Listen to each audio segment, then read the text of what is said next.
Good morning बच्चों हम लोगों ने 11th क्लास का second chapter biological classification start किया था। उसी में आरएच विटेकर का क्लासिफिकेशन देखा था, ठीक। और उसमें कुछ चीज़ें हम लोगों ने पढ़ ली थी। उस चैप्टर में कुछ चीज़ें हम लोग पढ़ ली थी। मोनेरा प्रोटिस्टा दोनों समाप्त हो गए थे, ठीक। इसमें प्रोटोजोआ के कुछ लक्षण कैरेक्टर हम लोग देखे थे। कुछ और जो है और भी कैरेक्टर होते हैं, उनको नोट्स के द्वारा क्लियर हो जाएंगे, ठीक। अगला जो किंगडम फंजाई देखा जाता है, फंजाई किंगडम फंजाई में देखते हैं तो फंजाई को एक अलग किंगडम ही बना दिया गया है। अगर सामान्य देखते हैं, सामान्यतः तो कवक नॉन फोटोसिंथेटिक होते हैं या फिर जिनमें जो है हरित कवक नहीं पाया जाएगा, लेकिन कोशिका भित्ति पाई जाती है। जो कवक होते हैं इनमें कोशिका भित्ति या सेलवाल पाई जाती है, जो पौधों के समान ये लक्षण एक दर्शाता है। लेकिन ये जो कोशिका भित्ति होती है वो काइटिन की बनी होती है, ठीक। वो सेलुलोज की नहीं बनी होती है, काइटिन की बनी होती है और नॉन फोटोसिंथेटिक होते हैं। ज़्यादातर क्या होते हैं, सैप्रोफाइट्स होते हैं, ठीक। हेटेरोट्रॉपिक म्यूटेशन दर्शाते हैं। ये तो एक सामान्य कॉमन बात हो गई। अब एक एक पॉइंट वाइज देखते हैं, ठीक। यहाँ पर शार्ट करके लिख दिया गया है, इसकी डिटेलिंग एक एक पॉइंट की देखा जाता है। पहला पॉइंट देखते हैं, मोस्टली फंजाई आर मल्टीसेलुलर। अधिकांश कवक जो होते हैं बहुकोशिकीय होते हैं एंड सम एक्सेप्शनली यूनिसेलुलर। तथा कुछ अपवाद स्वरूप क्या होते हैं, एक कोशिकीय होते हैं। इसका सबसे अच्छा उदाहरण ईस्ट है, ठीक। अधिकांश कवक क्या होते हैं, बहुकोशिकीय होते हैं, multicellular and some exceptionally unicellular.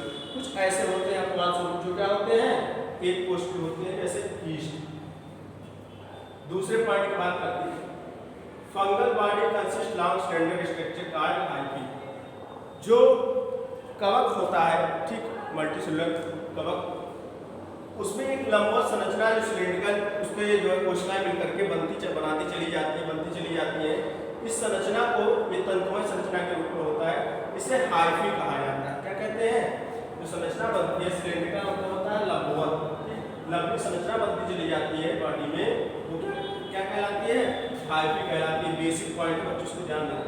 Which form a network, ये जो हाइफी या तंतु मान लीजिए है, ये तंतु है बन गया, ठीक। तो ये हाइफी जो बनते चले जा रहे हैं। ये हाइफी आपस में एक दूसरे से नेटवर्क, कई हाइफी निकलते हैं, कोई एक तो निकलेगा नहीं। तो जो आपस में हाइफी निकलते हैं सभी नेटवर्क या जाल जैसी संरचना बना लेते हैं। आपस में मिलकर क्या बना लेते हैं, जैसे जाल जैसी संरचना बना लेते हैं, ठीक। ये नेटवर्क बना लेते हैं। इस नेटवर्क को क्या कहा जाता है, माइसीलियम, ठीक। या कह सकते हैं जो सिंगल स्ट्रक्चर के रूप में, सिंगल सिलेंड्रिकल संरचना के रूप में, लंबवत संरचना के रूप में होगी, उसे हाइफी कहा जाएगा। और कई हाइफी आपस में मिलकर के जो है माइसीलियम संरचना यानी एक जाल बना लेते हैं। इसको क्या कहते हैं, माइसीलियम। इस जाल को, नेटवर्क को क्या कहते हैं, माइसीलियम, ठीक। Hyphae cell wall made by chitin. बताया था कि कोशिका भित्ति जो होती है उनकी जो है वो काइटिन की बनी होती है, ठीक। कोशिका भित्ति होती है हाइफी की, या कह सकते हैं किसी भी कवक की, वो काइटिन की बनी होती है। काइटिन नामक एक पॉलीसेकेराइड होता है, उसकी बनी होती है। ये पॉइंट समझ में आ गया, बेसिक पॉइंट बच्चों, फिर से सुन लीजिए। Fungal body consist long cylinder structure called hyphae. जो फंगल बॉडी होती है वो लॉन्ग जो है सिलेंड्रिकल लाइक सिलेंडर मतलब होता है गोलाकार, एक तंतुमय संरचना बनाती है। उस संरचना को क्या कहते हैं, हाइफी कहा जाता है। और सभी हाइफी मिलकर के आपस में एक जाल जैसी संरचना बना लेते हैं, नेटवर्क बना देते हैं।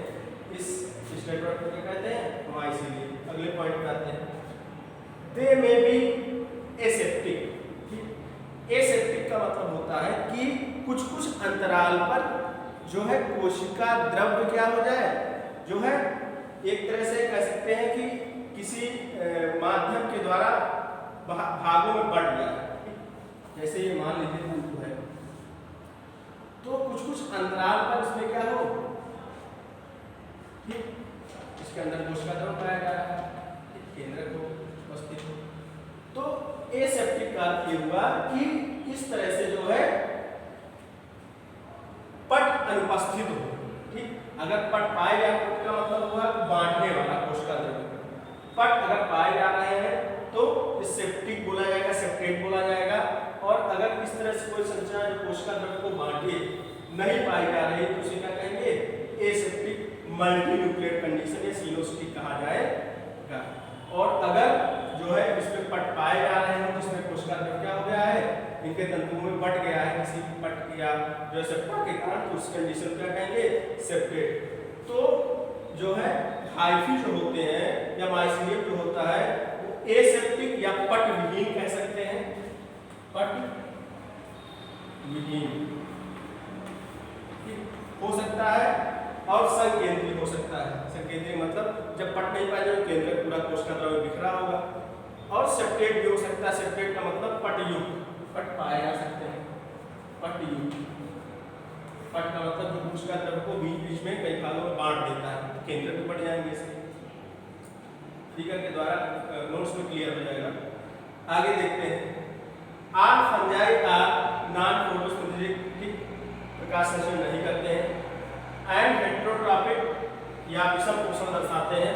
उसमें भी मुख्य रूप से सैप्रोफिटिक या मृतोपजीवी प्रकार का, पैरासिटिक या परजीविता दर्शाते हैं एंड सम सिम्बायोटिक और कुछ सहजीवन दर्शाते हैं। ठीक, ज्यादातर ये क्या होते हैं, नॉन फोटोसिंथेटिक होते हैं, प्रकाश संश्लेषण नहीं करते हैं, विषम पोषण दर्शाते हैं, मृतोपजीवी सैप्रोफिटिक होते हैं, पैरासिटिक परजीविता दर्शाते हैं, सिम्बायोटिक कुछ सहजीवन दर्शाते हैं। जो सहजीवन दर्शाते हैं वो माइकोराइजल एसोसिएशन और लाइकेंस। माइकोराइजल एसोसिएशन क्या होता है, कुछ हाइयर पादप होते हैं जिनकी जड़ों में कवक सदस्य क्या होते हैं, उपस्थित रहते हैं और एक सिम्बायोटिक एसोसिएशन या सहजीवन दर्शाते हैं। ठीक, और कुछ खनिज का जो है मृदा से ग्रहण करके खनिजों को जड़ों को उपलब्ध कराते हैं, ये माइकोराइजल संरचना कहलाती है। उच्च श्रेणी के पादपों की जड़ों में जो कवक सदस्यों का सहजीवन एसोसिएशन क्या कहलाता है, माइकोराइजल। कुछ लाइकेन होते हैं, लाइकेन ये शैवालों के साथ एसोसिएशन दर्शाते हैं, शैवाल के साथ जो है मिलकर के शैवाल क्या करता है, जो है भोजन बनाएगा जिसको ये ग्रहण करेंगे और ये जल और कुछ मिनरल्स जो है शैवाल को उपलब्ध कराते हैं। इस प्रकार से जो है सहजीवन सिम्बायोटिक प्रकार का पोषण ये करते हैं। अगला है दे रिप्रोड्यूस वेजिटेटिवली। अगर वर्धी जन्म में देखा जाए फ्रेगमेंटेशन द्वारा, फिजन द्वारा और मुकुलन द्वारा। फ्रेगमेंटेशन खंडन और जो है बडिंग या मुकुलन के द्वारा पाया जाता है वर्धी जन्म। ठीक, अब बात करते हैं अलैंगिक जनन की। एसेक्सुअल रिप्रोडक्शन बाय जूस्पोर, अलैंगिक जनन में पाया जाता है वो जूस्पोर या चलजन्य द्वारा, प्लेनोस्पोर अचलजन्य द्वारा। जूस्पोर मतलब जिनमें फ्लैजेला पाए जाते हैं, गवन में सहायता करते हैं, सहायक होते हैं, इस तरह ऐसे इस तरह। अच्छा, प्लेनोस्पोर का मतलब जिनमें फ्लैजेला नहीं पाए जाते हैं, इस तरह से। अगला स्पोरेंजियोस्पोर्स के द्वारा भी होता है और कोनिडियोस्पोर्स। कोनिडियोस्पोर्स भी होते हैं, कोनिडिया लगते हैं, पेंसिलियम में ऐसा है, सबसे अच्छा द्वारा पेंसिलियम है इसका। एसेक्सुअल रिप्रोडक्शन बाय स्पोर्स होता है। कौन कौन से स्पोर हो सकते हैं, जूस्पोर हो सकते हैं, प्लेनोस्पोर हो सकते हैं, चलजन और स्पोरेंजियोस्पोर बीजाणुजन्य और कोनिडियोस्पोर्स कहा जाता है। इन स्पोर के द्वारा क्या करते हैं, अलैंगिक जनन करते हैं। अगला है sexual reproduction involve feast.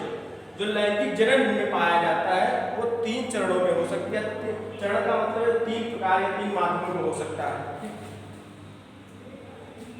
Plasmogamy का मतलब है कोशिका द्रव्य का संयुग्मन, कैरियोगैमी केंद्रक का संयुग्मन, मियोसिस अर्धसूत्री भाजन। ये प्लाज्मोगैमी के द्वारा, कैरियोगैमी के द्वारा, मियोसिस के द्वारा इनमें क्या होता है, सेक्सुअल रिप्रोडक्शन पाया जाता है। ये तो होंगे मेजर पार्ट, कुछ पॉइंट एक तो छूटे होंगे वो नोट से बच्चों क्लियर हो जाएंगे। ठीक, मेजर पार्ट यहाँ पर कवर कर दिया गया है। अब एक और इसके बाद स्टेप आता है कि कवकों को 4 क्लास में विभाजित किया गया है। जो कवक है, फंजाई किंगडम है, इसको 4 क्लास बताए गए, बांटे गए हैं। लेकिन जो बांटने का आधार है, किस कारण से क्या माध्यम यूज किया गया है, जिसके द्वारा हम इसको 4 जो है वर्गों में, क्लास में बांट सकते हैं। उसके लिए कुछ 3-4 पॉइंट उपयोग किए गए जिसके आधार पर भी विभाजन किया गया है। पहला पॉइंट यहाँ पर दिखा है, मोड ऑफ स्पोर फॉर्मेशन, थोड़ा लिख देते हैं। मोड ऑफ स्पोर फॉर्मेशन मतलब जो बीजाणु बन रहा है,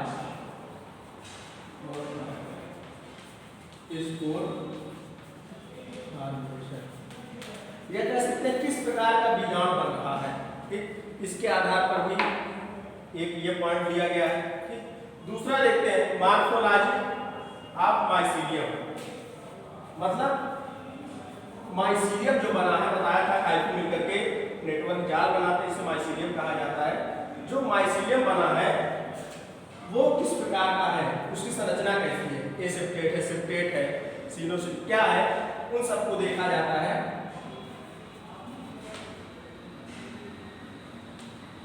morphology of mycelium,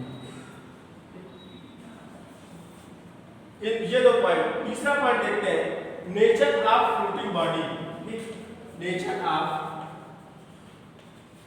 fruiting body.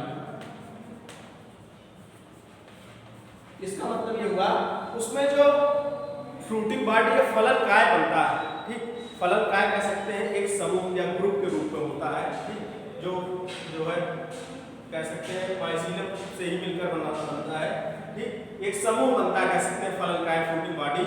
वो किस प्रकार की है, ठीक, फ्रूटिंग बॉडी फलन काय किस प्रकार का है, उसको भी आधार दिया गया है इसके उनको बांटने में, ठीक, क्लास में। लास्ट है सेक्सुअल रिप्रोडक्शन किस प्रकार का, लैंगिक जनन किस प्रकार का हो रहा है, उसको भी दिया गया है। सेक्सुअल रिप्रोडक्शन ये भी एक आधार बनाया गया है कि लैंगिक जनन ये किस प्रकार का करते हैं। फिर से सुन लीजिए, कवकों को 4 श्रेणी 4 वर्गों में बांटा गया है और बांटने के कुछ पॉइंट या आधार दिए गए हैं जिनके आधार पर ही इनको विभाजित किया गया है। पहला है मोड ऑफ स्पोर फॉर्मेशन, बीजाणु निर्माण कैसा होगा, जैसे एप्लाइडोस्पोर, जूस्पोर, ये सब है। मॉर्फोलॉजी ऑफ माइसीलियम, माइसीलियम कैसा है, एसेप्टेट है, ठीक, या फिर जैसा भी हो। तीसरा है nature of fruiting body, fruiting body या फलन काय कैसा है, वाय संरचना में कैसा बन रहा है, ठीक। अगला है सेक्सुअल रिप्रोडक्शन, लैंगिक जनन एक प्रकार का करते हैं। इनको आधार बना करके 4 वर्ग में बांटा गया है। 4 वर्ग कौन से उसको भी देख लेते हैं, कौन कौन से क्लास है 4, ठीक, 4 वर्ग। पहला है फाइकोमाइस्टी, ठीक, दूसरा है एस्कोमाइस्टी, तीसरा है बेसिडियोमाइस्टी,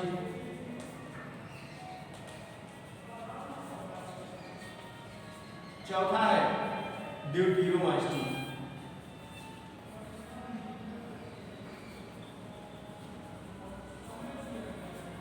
ठीक।